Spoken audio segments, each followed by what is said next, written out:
حسن والحسین عاشقان رسول قریب قریب تشریف لے آئے، آگے آگے تشریف لے آئے، کہ جو درس کے لیے بیٹھے ہیں قریب قریب ہو کر بیٹھنا صحابہ کی سنت ہے، تو قریب قریب آ جائیں۔ آج کا درس ہے اس پر جو آیت مقدسہ تلاوت کی گئی، اسے سماعت کریں گے تو آپ کے سامنے آ جائے گا کہ آج کا موضوع کیا ہے۔ اللہ رب العزت نے ارشاد فرمایا الذین ینقضون عہد اللہ من بعد میثاقہ، وہ جو اللہ کے عہد کو توڑ دیتے ہیں پکا ہونے کے بعد۔ وہ جو اللہ سے وعدہ کر لیتے ہیں پھر وعدہ توڑ دیتے ہیں اپنے رب سے۔ وعدہ پکا کیا ہم نے جب کلمہ پڑھ لیا تو اپنے رب ذوالجلال سے ہم نے وعدہ کر لیا یا اللہ اب تیری مانیں گے، تیری اطاعت کریں گے، جو جیسے تو فرمائے گا ویسے کریں گے۔ کلمہ پڑھنے میں یہ سب کچھ داخل ہے۔ ایک بندے کی شادی ہو گئی، شادی ہونے کے بعد بیوی کو خرچہ نہیں دیتا، کھانے پینے کو نہیں دیتا، کپڑے لا کے نہیں دیتا۔ اسے کہا بھائی تیری بیوی ہے، تیری ذمہ داری ہے، تو نے نبھانی ہے۔ اس نے کہا کہ جی میں جو شادی کی سی تے میں کدوں آکھیا سی ٹکر روٹی میں دینی۔ تو اسے سمجھایا جائے گا کہ جب تو نے قبول جو کیا تھا اسی قبول میں تو اس کا خرچہ پانی بھی تو اندر ہی تھا، اسی کے اندر یہ ساری ضروریات تیرے ذمے آ گئی تھی، اللہ کا کہنے کی حاجت نہیں تھی۔ جب تو نے قبول کر لیا اب خرچہ پانی کپڑا لتا اس کا ذمہ داری تیرے سر پہ آ گئی ایٹومیٹک۔ اسی طرح ہم نے جب کلمہ پڑھ لیا تو یہ وعدہ کر لیا یا اللہ اب سچ بولیں گے، کیونکہ تیرا حکم سچ بولنے کا ہے۔ یا اللہ جھوٹ سے بچیں گے کہ تو نے فَنَجْعَلْ لَعْنَةَ اللَّهِ عَلَى الْكَاذِبِينَ، قرآن میں جھوٹوں پہ لعنت بھیجی ہے۔ یا اللہ ہم سود سے بچیں گے، یہ ہم نے اللہ تعالیٰ سے وعدہ کیا ہے۔ یا اللہ ہم بے حیائی سے بچیں گے، یہ ہم نے وعدہ کیا ہے۔ یا اللہ ہم فراڈ نہیں کریں گے، دھوکہ نہیں کریں گے، جو کہیں گے وہی کریں گے، جو طے کریں گے وہی ساتھ کریں گے۔ فراڈ، دھوکہ، یہ سارے لوازمات، ملاوٹ، ذخیرہ اندوزی اور یہ جو زکوٰۃ نہ دینا، عشر نہ دینا، یہ سارے معاملات ہم نے وعدہ کیا تھا یا اللہ عشر بھی دیں گے، تو مال دے گا تو زکوٰۃ بھی دیں گے۔ تو فرمایا پکا وعدہ کر کے پھر تم نے وعدہ توڑ دیا۔ تو ہم بھی دیکھیں ہم کتنے وعدے توڑ چکے ہیں۔ نیت کر لیں یا اللہ جو تجھ سے وعدہ ہو گیا انشاءاللہ پورا کریں گے۔ اللہ تعالیٰ ہمیں توفیق عطا فرمائے۔ فرمایا وَيَقْطَعُونَ مَا أَمَرَ اللَّهُ بِهِ، اور کاٹتے ہیں اس چیز کو جس کے جوڑنے کا، أَن يُوصَلَ، جس کے جوڑنے کا اللہ تعالیٰ نے تمہیں حکم دیا ہے۔ اللہ تعالیٰ نے کافروں سے کٹنے کا حکم دیا ہے، ایمان والوں سے جڑنے کا حکم دیا ہے، منافقوں کو اپنے سے دور کرنے کا حکم دیا ہے، ایمان والوں کو اپنے قریب کرنے کا حکم دیا ہے۔ فرمایا اور کاٹتے ہو اس چیز کو جس کے جوڑنے کا تمہیں اللہ تعالیٰ نے حکم دیا۔ فرمایا تمہیں حکم دیا رشتہ داروں سے تعلقات جوڑو، ہمارے دشمنوں سے تعلقات توڑو، کسی سے جوڑنا ہے کسی سے توڑنا ہے۔ اگر ایسا نہیں کرو گے وَيُفْسِدُونَ فِي الْأَرْضِ، تو زمین میں تمہارا نام فساد پھیلانے والوں میں لکھا جائے گا۔ رشتہ داریاں توڑو گے، تعلق توڑو گے، بہن بھائیوں سے تعلقات توڑو گے، رشتہ داروں ماموں چاچو سے بغیر شرعی عذر کے ان کے ساتھ تعلق توڑو گے، فرمایا زمین میں فساد پھیلانے والے لکھے جاؤ گے۔ اولئک ھم الخاسرون، جو ایسا کرے گا وہی نقصان اٹھانے والا ہے، جو توڑنے والا ہے وہی نقصان اٹھانے والا ہے۔ ہمیں اس آیت مقدسہ میں جوڑنے کا حکم دیا گیا۔ اس کے تحت چند احادیث اور پھر بات کو مکمل 20-25 منٹ کی گفتگو ہوتی ہے، تو اسی کو میں موضوع بیان بنانا چاہتا ہوں۔ فی زمانہ اس کی حاجت تھی مجھے، کہ میں نے محسوس کیا اس کی حاجت ہے۔ اب سنیے، میرے آقا صلی اللہ تعالی علیہ وسلم نے ارشاد فرمایا ثلاث من کن فیہ حاسبہ اللہ حسابا یسیرا۔ فرمایا اے میرے غلاموں سنو، جس میں 3 خوبیاں ہوں گی اللہ تعالیٰ اس کا حساب بالکل آسان لے گا۔ جس کے اندر یہ 3 خوبیاں ہوں گی، اللہ تعالیٰ اس کا حساب بالکل آسان طریقے سے لے گا، یعنی اس پر مہربانی فرما دے گا۔ حساب آسان کا مطلب یہ بس خانہ پوری ہوگی، باقی مالک اس کو بخشنے والا ہے، اسی لیے آسان ہے۔ سختی تب کرے گا جب اس کو پکڑنا ہوگا، آسانی سے حساب لے گا جس میں 3 خوبیاں ہوں گی۔ اور ساتھ یہی نہیں، وَأَدْخَلَهُ الْجَنَّةَ بِرَحْمَتِهِ، اپنی رحمت سے اسے جنت میں بھی پہنچا دے گا، جس سے حساب آسانی سے لے گا۔ 3 خوبیاں جس کے اندر ہوگی۔ اب دیکھیں ہمارے اندر کون سی ہے اور کون سی شارٹ ہے۔ جو شارٹ ہے اسے پوری کریں، جو پوری ہے تو اللہ کا شکر ادا کریں، اللہ تعالیٰ اس میں استقامت ہے۔ میرے آقا علیہ الصلوۃ والسلام سے عرض کیا گیا، صحابہ کرام نے عرض کیا، وما ہی یا رسول اللہ بأبی وانت امی، اے میرے آقا ہمارے ماں باپ آپ پہ قربان، ہمیں بتائیے وہ خوبیاں کون سی ہیں، ہم دیکھیں ہمارے اندر کون سی ہے۔ تو میرے آقا علیہ الصلوۃ والسلام نے فرمایا، تؤتی من حرمک، پہلی یہ ہے جو تمہیں دے، جو تمہیں نہ دے محروم کرے تم اسے دو، پہلی خوبی یہ ہے۔ یہ خوبی یہ کوئی عام چھوٹا کام نہیں ہے، بڑا کام ہے، دل میں پتھر رکھنے پڑتے ہیں، اپنے نفس کو قربان کرنا پڑتا ہے، اپنی خواہشوں کو ترک کرنا پڑتا ہے۔ فرمایا جو تجھے محروم، تجھے دے ہی نہ، فرمایا تو اسے دے، اس نے تجھے نہیں بلایا تو بلا لے، وہ تجھے سلام نہیں کرتا تو سلام کر لے، شریف عذر نہیں ہے، بہن بھائی عزیز و قارب ہے۔ فرمایا جو تجھے محروم کرے تو اسے محروم نہ کر، تو اسے دے۔ ایک خوبی یہ ہے۔ فی زمانہ اس خوبی پہ کون عمل کر رہا ہے؟ آپ دیکھ لیں بہت کم لوگ ہیں۔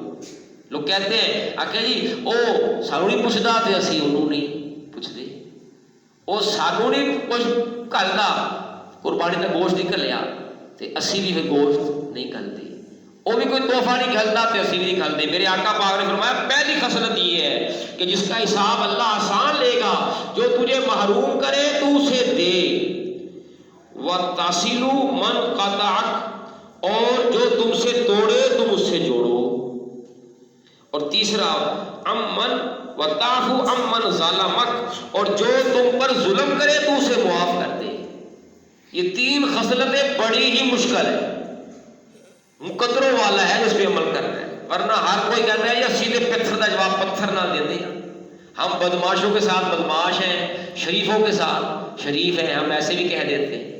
تو یہ بات اللہ رسول کو محبوب نہیں ہے، طریقہ اچھا نہیں ہے۔ اگر وہ اس نے پتھر مار دیا تو نے مار دیا، اس نے توڑا تم نے بھی توڑا، پھر برابری ہو گئی نا، فرق کیا رہا؟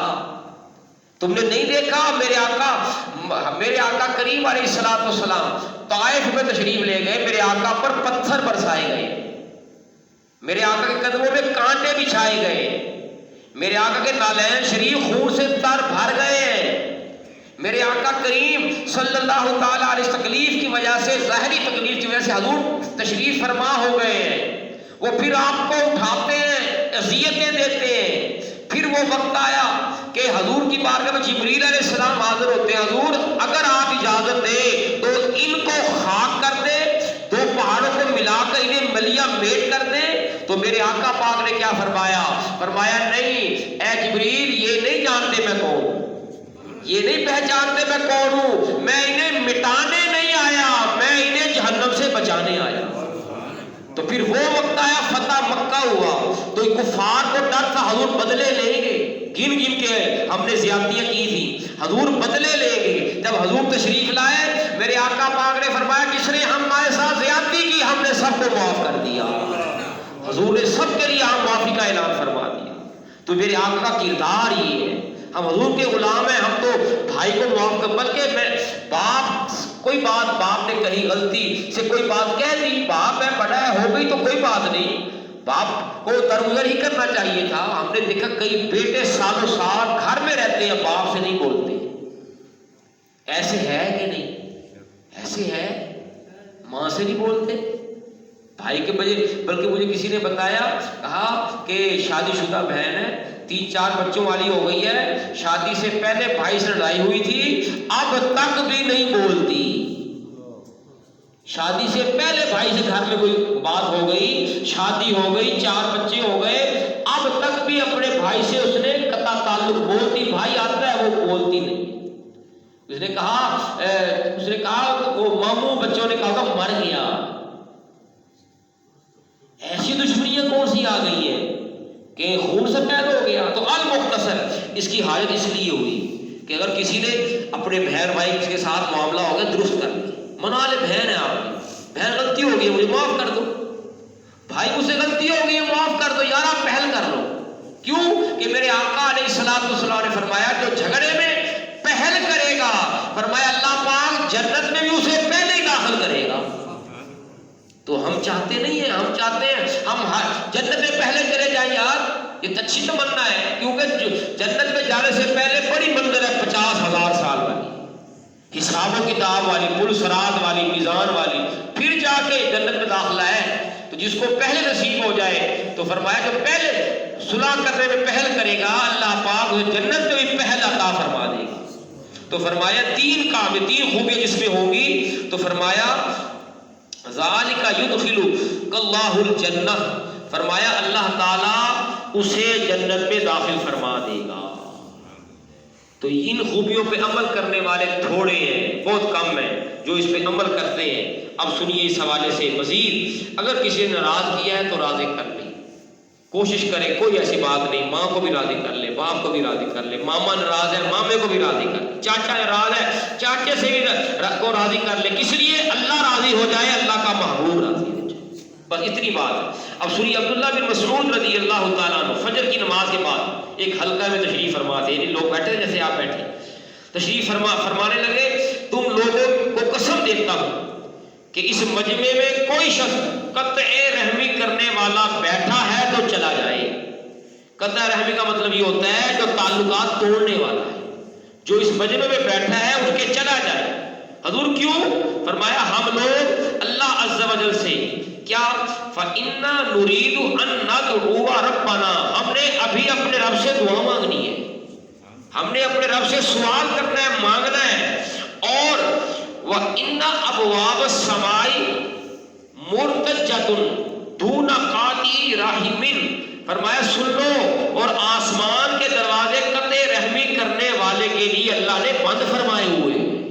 فرمایا ہم نے دعا کرنی ہے, وہ چلا جائے, اس کی وجہ سے ہماری دعا بھی قبول نہیں ہوگی. قطع رحمی کرنے والا اس مجلس سے اٹھ کے چلا جائے. عبداللہ بن مسعود نے یہ اعلان فرمایا ہے. سوچ لے, ہم کہتے ہیں ہماری دعائیں قبول نہیں ہوتی, ہم تو مانگتے ہیں شاید ہم نے تعلق توڑے ہو اس لیے ہماری دعائیں نہ قبول ہوتی ہوں, شاید اسی وجہ سے ہمارے لیے مصیبتیں نے ہمارے گھر پہ ڈیرے لگا لی ہو, بیماریاں ہمارے گھر میں ڈیرے لگائے بیٹھی ہو, مصیبتیں پریشانیاں آفتیں بلائیں, تو ڈرے, تعلقات توڑنے سے بچے, کیونکہ یہ اللہ تعالیٰ کو ناپسند ہے, اللہ تعالیٰ کے محبوب کو ناپسند ہے. اس کی وجہ سے دعائیں بھی قبول نہیں ہوتی. اللہ تعالیٰ آسمانوں کے دروازے جو دعا کی قبولیت کے ہیں وہ بھی نہیں کھولتا. اور دوسرے مقام پہ میرے آقا علیہ الصلوۃ والسلام نے ارشاد فرمایا, آج ہمارے ساتھ کوئی شخص ایسا نہ بیٹھے جو قطع رحمی کرنے والا ہے. اور عرفہ کا دن تھا, سارے حلقے میں ایک نوجوان اٹھے اور اپنی خالہ کے پاس گئے, خالہ سے اس کے تعلقات صحیح نہیں تھے, اور جا کر خالہ سے معافی مانگی, خالہ مجھے معاف کر دے. بڑے سے معافی مانگ لینا چاہیے, بڑے کی غلطی ہو, چھوٹا کہ میری غلطی ہے, تو بڑا کہتا کوئی گل نہیں, ہوگی معافی. وہ شرمندہ کہیں بڑے نہیں کرتے ہو, شرمندہ ہونے دیتے ہی نہیں, کوئی گل نہیں بڑے تیرے کیڑی غلطی ہوئی. تو المختصر خالہ کے پاس گئے اور اسے راضی کیا اور کہا خالہ جی میرے لیے دعائے مغفرت کر دیں. خالہ کو کیا سمجھتی ہے دنیا, میرے آقا خالہ ماں کی بہن کو کہتے ہیں, ماں کی بہن کو خالہ کہتے ہیں. حضور علیہ الصلوۃ والسلام نے فرمایا جس کی ماں نہ ہو خالہ اس کی ماں ہوتی ہے, جس کی ماں نہ ہو ماں کی بہن بھی اس کی ماں ہوتی ہے. کوئی سمجھے تو, لوگ تو سگی کو نہیں ماں سمجھتے تو بہن کو کیا سمجھیں گے. فی زمانہ تو یہ صورتحال ہے. ہم اللہ سے عافیت کا سوال کرتے. تو پھر وہ حاضر ہوا, حضور میری خالہ ناراض تھی, میں جا کے راضی کر کے آیا ہوں. میرے آقا علیہ الصلوۃ والسلام نے ارشاد فرمایا, اب سنیے, ان الرحمت لا تنزل علی قوم فیہم قاطع رحم, فرمایا اللہ تعالیٰ اس قوم پر رحمت نازل نہیں کرتا جس قوم میں رشتہ داریاں توڑنے والا بیٹھا ہوتا ہے. جس محلے میں بندہ ایسا ہو اس محلے میں رحمت نہیں برستی. جس مسجد میں قطع رحمی کرنے والا بیٹھا ہوگا وہاں میں رحمت برسے گی. سرکار نے فرمایا جہاں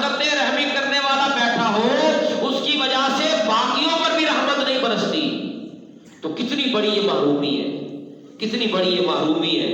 تو کوشش کریں، نیت کر لیں آپ کہ جو ہمیں محروم کرے گا ہم اسے دیں گے. چلو جس کی نیت بنتی ہے وہ کر لے، جس کی نہیں بنتی وہ کہتا ہے نہیں جی میں نے برابری کرنی ہے، میں مقابلے کرنے دیں. نہ بھائی، مقابلے میں کیا ملے گا؟ سرکار نے کیا فرمایا علیہ الصلوۃ والسلام نے فرمایا جو اللہ کے لیے عاجزی کرتا ہے، جھک جاتا ہے، اللہ تعالیٰ اس کو بلندیاں عزتیں عطا فرما دیتا ہے. مانگنے سے عزت کم نہیں ہوتی، معافی مانگنے سے عزت کم نہیں ہوتی.